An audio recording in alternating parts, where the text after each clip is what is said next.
আরে আমার কথাটা শুনুন আগে। এটা তাহলে বলে গেলে হবে নাকি? বলুন। এটা কার গাড়ি?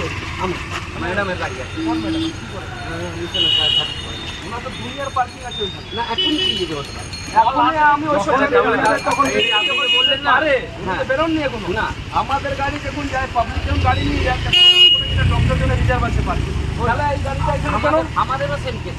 তাহলে না না আপনাদের ডক্টর রিজার্ভ আছে। আমাদের আপনি যে বলছেন আমাদের আপনি গাড়িটা ম্যাডামকে বলবেন যে গাড়ি রাখা যাবে না। একদম বলে দেবেন যে পুলিশ এখানে এসে বলে এমার্জেন্সি ওনার একা এমার্জেন্সি নেই, দুনিয়া এমার্জেন্সি সবাই আছে। ডক্টর কি এখানে সব এমার্জেন্সি একা এমার্জেন্সি নয়, আর একটা পেশেন্টও আসছে এমার্জেন্সি দেখাতে।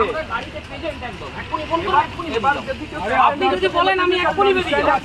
আপনাদের আমরা কেউ স্ট্যান্ড বাই রাখি না। আমি বলছি যারা এখানে পেশেন্ট নিয়ে আসে তারা তো ইমার্জেন্সি হ্যাঁ আপনার ডক্টর থেকে বেশি ইমার্জেন্সি ওদের থাকে। হ্যাঁ একদম ঢোকে আমাদের ওটা নয়, আমাদের একটা সিসিটিভি ক্যামেরা লাগানো আছে। আপনি চলুন না আমার সাথে দেখবেন। জায়গা থেকে বলে free parking free parking free parking না ওখানে কি ফ্রি পার্কিং আছে। বলেছি ডক্টর গাড়ি ঢোকানো যাবে না বলেছি। কোথায় কেন ঢোকানো যাবে না? আমাদের পার্কিং যখন তখন আমরা রাখতে পারি। তাহলে ওটা দূরে হয়ে যায়। ওই দূরের কাছে বলে কিছু নাই, ডক্টর যখন ক্যামেরা করা হচ্ছে এক জায়গায় ডক্টর গাড়ি দাঁড় করানো হয়। ওটা দূরে হয়ে যায় আমাদের। এখানে কর্ম গাড়ি দাঁড়াতে পারবে। হ্যাঁ আমাদের ওটা দূরে। আমার কি সুস্থ নয়, ওরা পার্কিং করে চলে যায়। পেশেন্ট বলে আপনারা কি রোডটা জ্যামিং করে রাখবেন? স্যার রোড আমরা কন্টিনিউ জাম পাবেন না।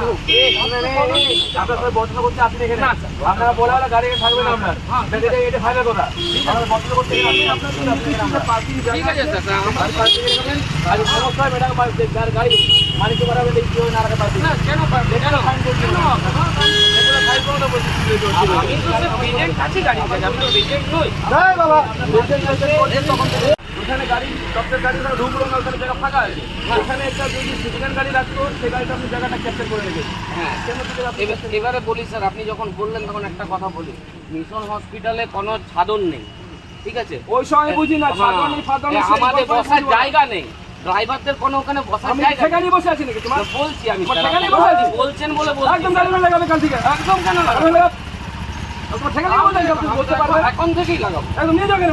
হ্যাঁ তাহলে এখানেই বলে তোমার বসার জায়গা নেই বলে তুমি এখানে গাড়ি লাগাও? না স্যার ব্যাপারটা ওটা বলিনি। আপনি বলছো তো তুমি। আমার যখন হচ্ছে তখন তো সবাই গাড়ি তোমার কথা ছাড়ো না, তুমি তোমার কথা বলো।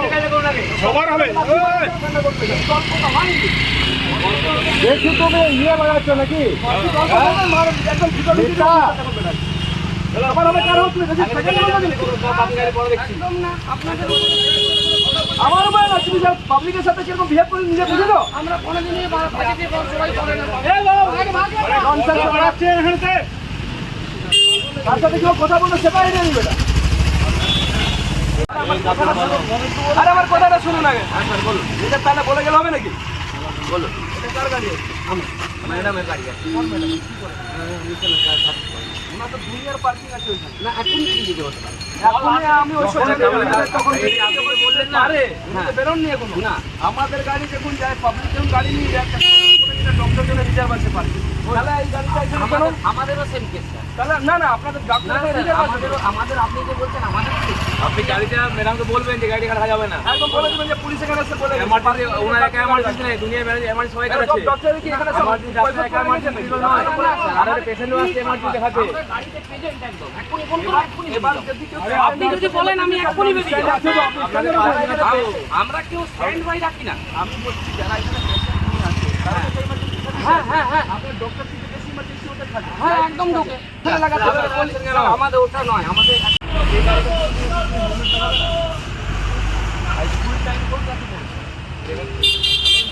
স্কুলের ওপর হ্যাঁ তো আমার বাইরে গাড়ি গাড়ি গাড়ি বাবু তুমি তো অল্প বয়স, জীবনটা লম্বা, গাড়িটা বেটাই তো এই জন্য টিভিতে টাকা নেই তো তোমার সেফটি চলছে আর জানো এই যে রোডে যদি পড়ো, রোডটা কি রবরের হয়ে যাবে? তাহলে কাগজ মিলে 30 টাকা করে রবর হয়ে যাবে সঙ্গে সঙ্গে, বা আঘাত পাবে না, তুমি ছোট হবে না।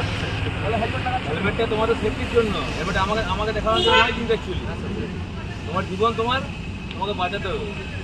কোনটা তো মাথাটা কোনো সেফ থাকবে নাকি? এইটা দেখি গাড়িটা সুইচ করবো মাথার আগে। তোমার বাবা মাকে ডাকবো, যা একটা বাবা মা এসে আমি দুজনে চেপে আছে, দুজনে করবে। এক তুমি এখানে জীবনের দাম আছে। তোমার যেমন চলতে হবে এরও হবে, কোথায় বাড়ি তোমার? দুজনেই করবে।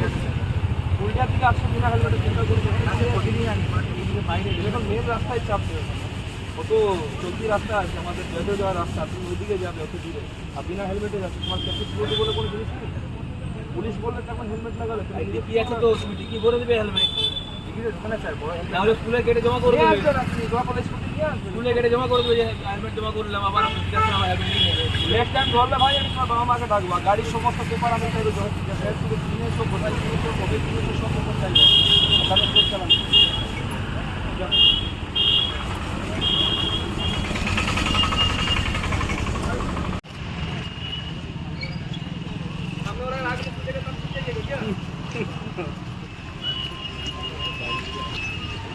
আপনার পার্কিংয়ে রাখবেন না কেন?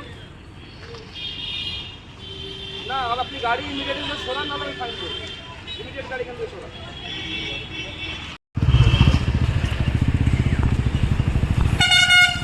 এই নাম্বারটা সার্চ মারো তো, নাম্বারটা সার্চ মারো।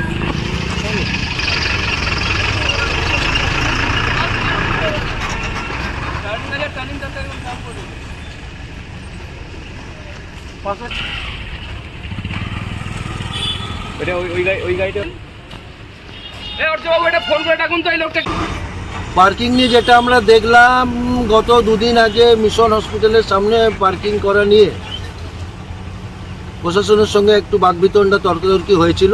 প্রশাসনের তরফ থেকে পূর্ণ সহযোগিতা করে সেই সমাধান করা হয় এবং অবৈধভাবে রাস্তার ধারে গাড়ি রাখার জন্য প্রশাসনের তরফ সতর্ক করার ফলেও কেউ যখন সেটাকে গ্রাহ্য করছে না, আজ প্রশাসন এসে প্রশাসনের তরফ থেকে সম্পূর্ণভাবে সতর্কীকরণ করে দিয়ে যায় এবং পূর্ণ সহযোগিতা করে জনগণ তার সাথে সমাধান করে এবং অবৈধভাবে রাস্তা ধারে মিশন হসপিটাল চত্বরে যেন গাড়ি রোডের উপরে না থাকে আর রোডের পরিসর থেকে 3 ফুট ভেতরে যেন গাড়ি রাখা হয়।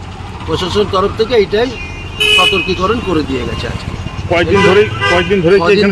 কয়দিন ধরে এই চলছে, আপনার পরিকল্পনা চলছে এবং ঝামেলা চলছে, অশান্তি হচ্ছে, সেইটাকে সমাধান করার জন্য প্রশাসনের তরফ থেকে এসে আজকে সমাধান করে দিয়ে গেছে। আর বলুন, আপনার নাম? দীপ কুমার মুখার্জি।